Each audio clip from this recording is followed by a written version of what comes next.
이 아침에 나눌 하나님의 말씀은 구약성경 이사야서 60장 17절로 마지막 22절까지입니다. 이사야 60장 17절로 22절까지 우리 함께 말씀을 읽습니다. 내가 금을 가지고 놋을 대신하며 은을 가지고 철을 대신하며 놋으로 나무를 대신하며 철로 돌을 대신하며 화평을 세워 관원으로 삼으며 공의를 세워 감독으로 삼으리니 다시는 강포한 일이 내 땅에 들리지 않을 것이요 황폐와 파멸이 내 국경 안에 다시 없을 것이며 내가 내 성벽을 구원이라 내 성문을 찬송이라 부를 것이라. 다시는 낮에 해가 내 빛이 되지 아니하며 달도 내게 빛을 비추지 않을 것이요 오직 여호와가 내게 영원한 빛이 되며 내 하나님이 내 영광이 되리니 다시는 내 해가 지지 아니하며 내 달이 물러가지 아니할 것은 여호와가 내 영원한 빛이 되고 내 슬픔의 날이 끝날 것임이라. 내 백성이 다 의롭게 되어 영원히 땅을 차지하리니 그들은 내가 심은 가지요 내가 손으로 만든 것으로서 나의 영광을 나타낼 것인즉 그 작은 자가 천명을 이루겠고 그 약한 자가 강국을 이룰 것이라. 때가 되면 나 여호와가 속히 이루리라. 아멘. 기도드리겠습니다. 하나님 아버지, 이 아침에도 우리를 불러 예배하게 하시고 이 하루 하나님을 예배하며 시작하게 하시니 감사합니다.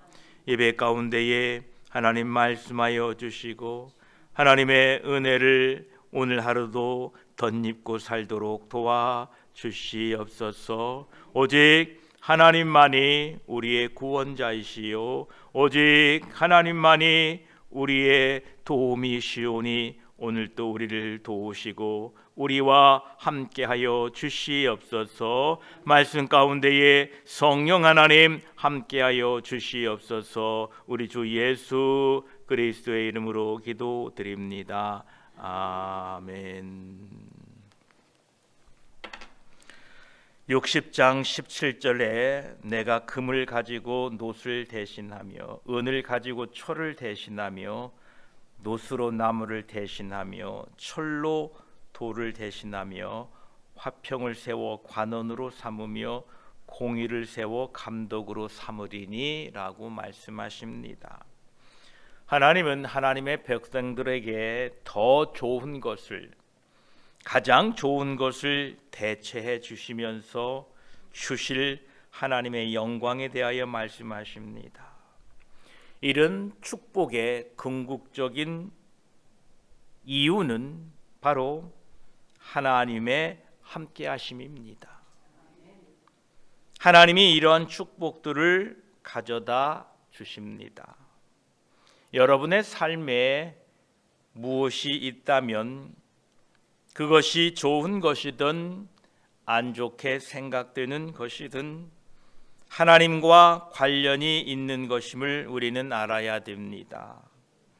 하나님께서는 그 모든 것을 통하여 하나님의 백성들을 축복의 길로 인도하십니다.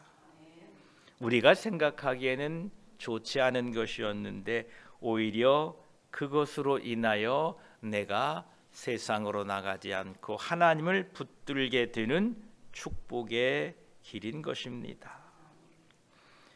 오늘 17절 말씀의 중요한 점은 그 성의 재료가 금이냐 은이냐 놋이냐 철이냐 이같이 비싼 것, 튼튼한 것으로 만들어진 여기에 초점이 있는 것이 아니라 그 성의 기초가 화평과 공의이며 그 성의 작동 원리가 바로 화평과 공의라는 것입니다. 사도 바울은 디모데후서 2장 20절에서 21절까지 이렇게 말씀하십니다.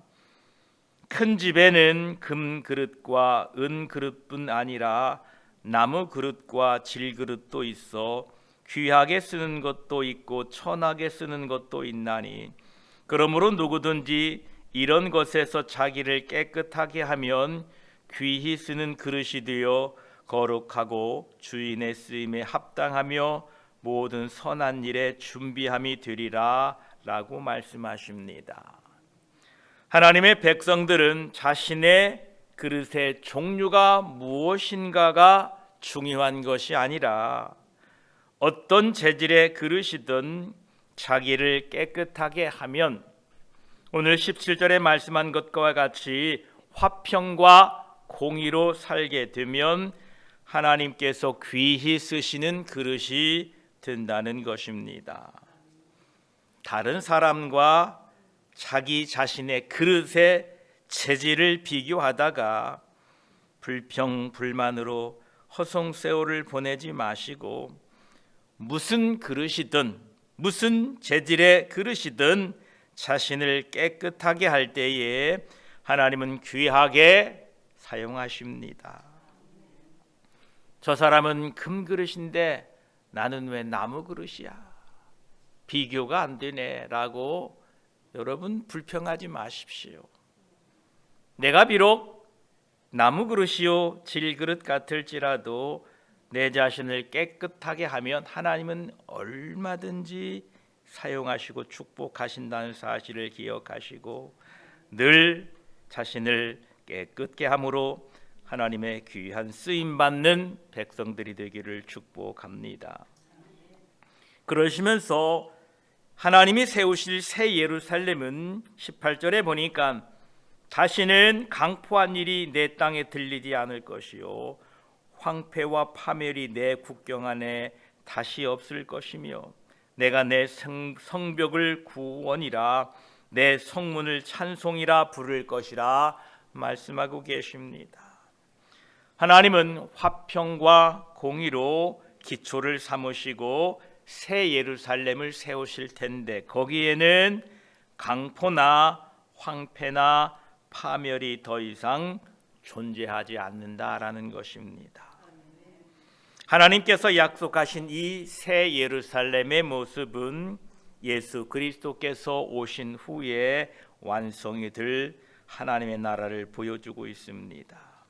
이사야 11장 6절로 9절에도 이미 언급했듯이 그때에 이리가 어린 양과 함께 살며 표범이 어린 염소와 함께 누우며 송아지와 어린 사자와 살진 짐승이 함께 있어 어린아이에게 끌리며 암소와 곰이 함께 먹으며 그것들의 새끼가 함께 엎드리며 사자가 소처럼 풀을 먹을 것이며 젖 먹는 아이가 독사의 구멍에서 장난하며 젖된 어린아이가 독사의 굴에 손을 넣을 것이라. 내 거룩한 산 모든 곳에서 해됨이 없고 상함도 없을 것이니 이는 물이 바다를 덮음같이 여호와를 아는 지식이 세상에 충만할 것임이라 말씀하십니다. 예수 그리스도께서 오셔서 세우실 하나님의 나라는 이처럼 공의와 화평으로 세워진 나라입니다. 지금 하나님의 백성들의 마음에 성령 하나님이 계심으로 말미암아 성령 하나님의 임재와 통치를 통하여 강포와 황폐와 파멸이 더 이상 존재하지 않습니다. 만약 하나님의 백성인데 자신의 삶 속에 강포가 있고 황폐가 있고 다른 사람을 파괴하려고 한다면 자신의 죄악으로 인하여 하나님의 공의와 하나님의 화평, 하나님의 빛이 비추어지지 않기 때문에 그렇습니다. 빨리 회개하셔야 됩니다. 하나님의 성령께서는 하나님의 백성들과 함께 하심으로 말미암아 18절 후반부와 같이 구속자의 구원이 성벽이 되어서 모든 사람들의 강력한 원수가 되는 죄로부터 보호하실 것입니다. 또한 성으로 들어가는 길은 그 성문은 찬송이 됩니다. 성령 하나님과 함께 살아가는 사람들은 구속받은 은혜를 찬송하고 살게 됩니다. 여러분의 삶에 하나님의 그 능력과 은혜가 여러분의 성벽이 여러분의 구원이 하나님 안에 이루어짐으로 말미암아 여러분 날마다 찬송하고 기뻐하고 살아가시기를 축복합니다. 또한 19절에서 20절까지 새 예루살렘의 모습을 이렇게 말씀합니다. 다시는 낮의 해가 내 빛이 되지 아니하며 달도 내게 빛을 비추지 않을 것이요 오직 여호와가 내게 영원한 빛이 되며 내 하나님이 내 영광이 되리니 다시는 내 해가 지지 아니하며 내 달이 물러가지 아니할 것은 여호와가 내 영원한 빛이 되며 내 슬픔의 날이 끝날 것임이라 말씀하십니다. 이사야 60장을 시작하면서 1절에 일어나라 빛을 발하라 이렇게 말씀하셨는데 그 하나님의 빛에 대한 최고의 표현을 19절 20절에 이렇게 표현하고 있습니다. 예루살렘을 향하여 밝아오는 하나님의 빛, 그 하나님의 영광이 예루살렘에 임하게 될 때에 천지 만물을 창조하신 그 하나님의 빛 앞에 창조물인 해와 달의 빛이 무슨 의미가 있겠습니까? 19절과 같이 낮의 해가 내 빛이 되지 아니하며 달도 내게 빛을 비추지 않을 것이요 오직 여호와가 내게 영원한 빛이 되며 내 하나님이 내 영광이 되리니라고 말씀하십니다.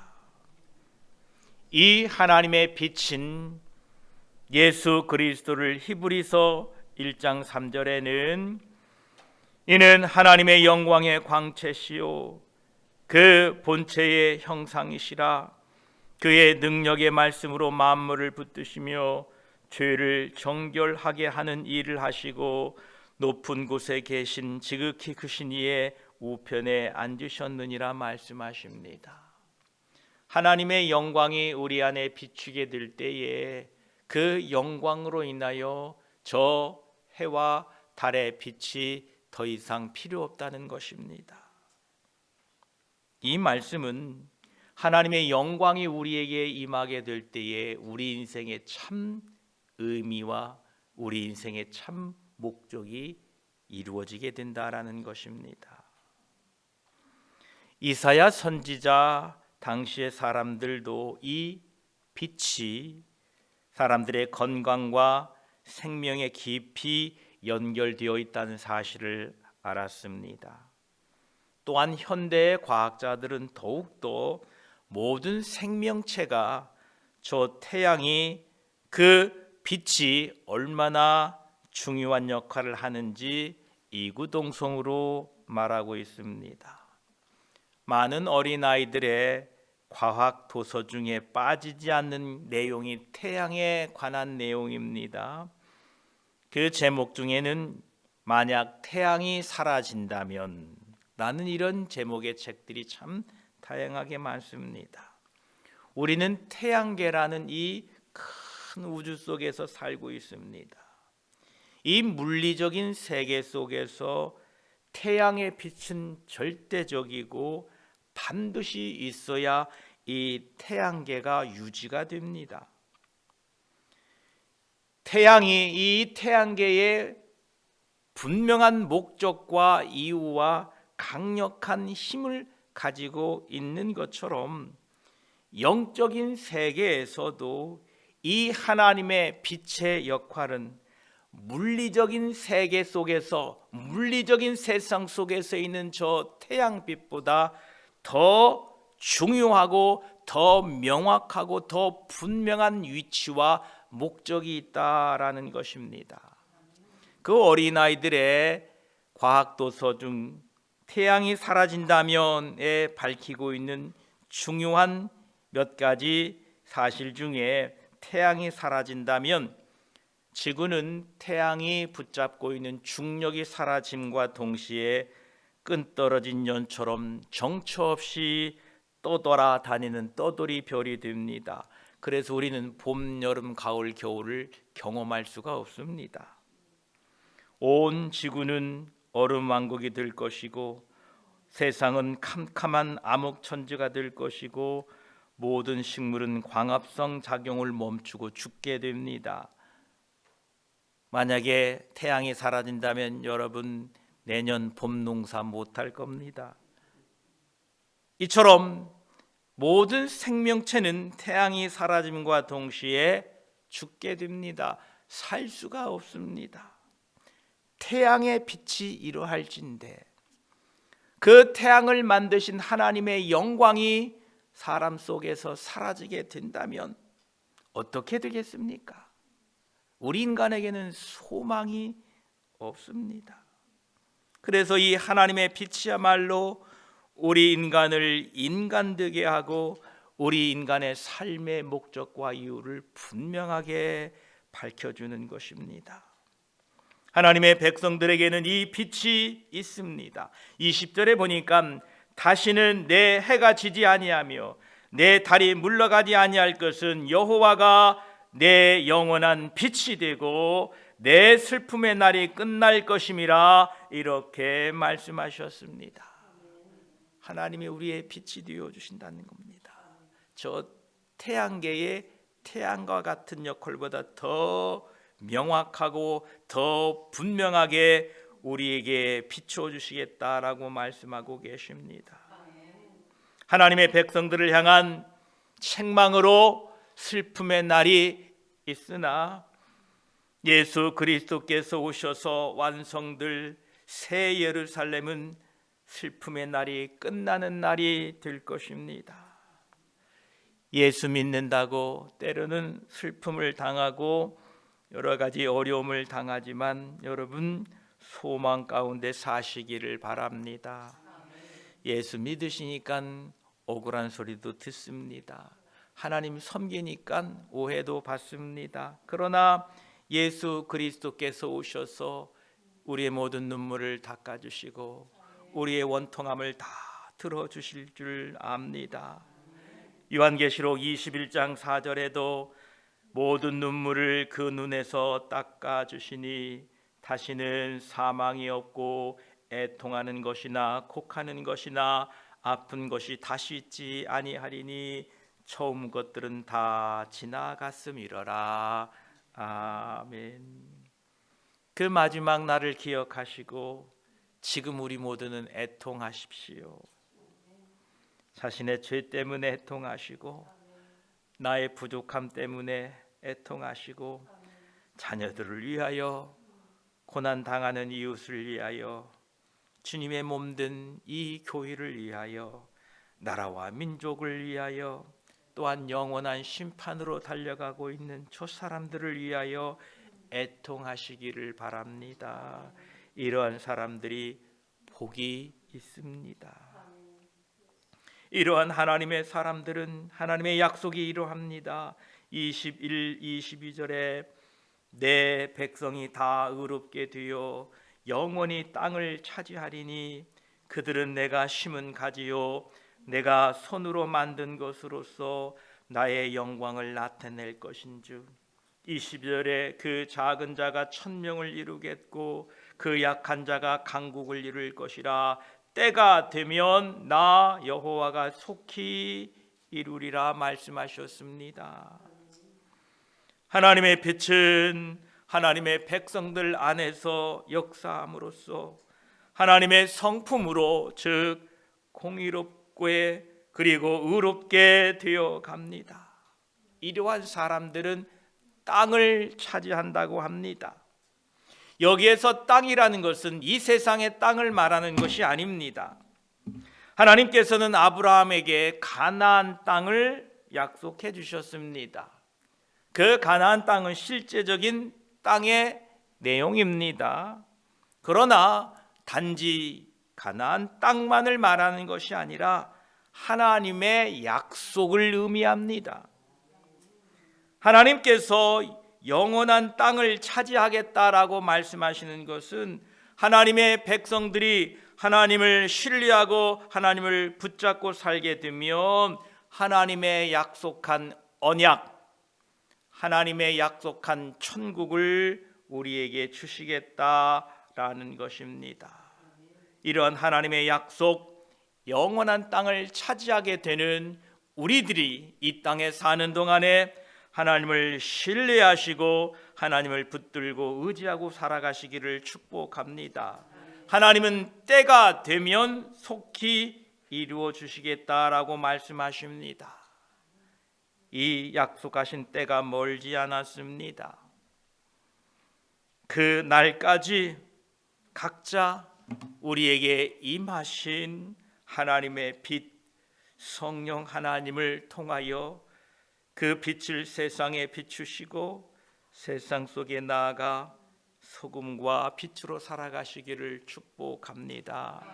기도드리겠습니다. 하나님 아버지 감사합니다. 하나님께서 새 예루살렘을 새로 세우시겠다고 말씀하시면서 그 성을 공의로 세워나갈 것이다 라고 말씀하십니다. 화평으로 세워갈 것이다 말씀하십니다. 그 성의 재료는 금이요 은이요 철이다 라고 말씀하고 계십니다. 그렇습니다. 하나님, 그 성은 어떤 재료로 세워지느냐가 아니라 바로 성의 기초가 화평이요 공이라고 말씀하셨습니다. 감사합니다. 우리 안에 하나님의 성전이 계신데 그 성전이 무엇으로 세워집니까? 값비싼 금과 은과 놋과 철로 튼튼하게 세워지는 것이 아니라 하나님의 화평과 공의로 세워져 있음을 믿습니다. 하나님 감사합니다. 이 하나님의 성전된 우리를 통하여 영광 받아 주시옵소서. 하나님의 성전된 우리 안에는 다시 강포한 일이 황폐나 파멸이 들리지 않겠다라고 말씀하십니다. 왜냐하면 내 안에 하나님이 계시기 때문에 그렇습니다. 그런데 하나님이 계시지 않으면 우리 안에는 여전히 황폐가, 우리 안에는 여전히 하나님 참으로 파멸과 분쟁과 강포한 일이 일어납니다. 오 주여, 우리 안에 늘 빛으로 임하셔서 우리 안에 기쁨과 은혜와 감사가 넘치게 도와주시옵소서. 우리 안에 빛이 임함으로 말미암아 더 이상 해도 달도 필요 없을 것이다 말씀하십니다. 오 주여 감사합니다. 우리 안에 빛으로 임하시니 감사합니다. 하나님, 이제는 하나님이 내 영원한 빛이 되시겠다 말씀하셨습니다. 내 슬픈 날이 끝날 것이다 말씀하셨습니다. 감사합니다. 이 빛 안에 사는 우리 모두가 되게 하여 주시옵소서. 이렇게 하나님의 빛을, 하나님의 영광 가운데 살아가는 사람들은 하나님 다 의롭게 되어서 영원한 땅을 차지하겠다, 하나님의 약속 천국을 차지하겠다라고 말씀하시면서 나의 영광이 나타날 것인데 때가 되면 속히 이루겠다라고 약속하신 그 약속을 바라보고 오늘도 세상에 나아가 믿음으로 살아가는 우리 모두가 되게 하여 주시옵소서. 감사합니다. 이 빛으로 인하여 오늘도 어두움 가운데 다니지 않게 하시니 감사합니다. 이 빛으로 인하여 죄악을 깨닫게 하시고 이 빛으로 인하여 넘어지지 않게 하시고 이 빛으로 인하여 하나님 감사하며 살게 하시니 감사합니다. 이 빛을 세상에 비추며 세상에 나아가 오늘 또 소금과 빛으로 살아가는 하루 되게 하여 주시옵소서. 감사드리며 우리 구주 예수 그리스도의 이름으로 기도드립니다. 아멘.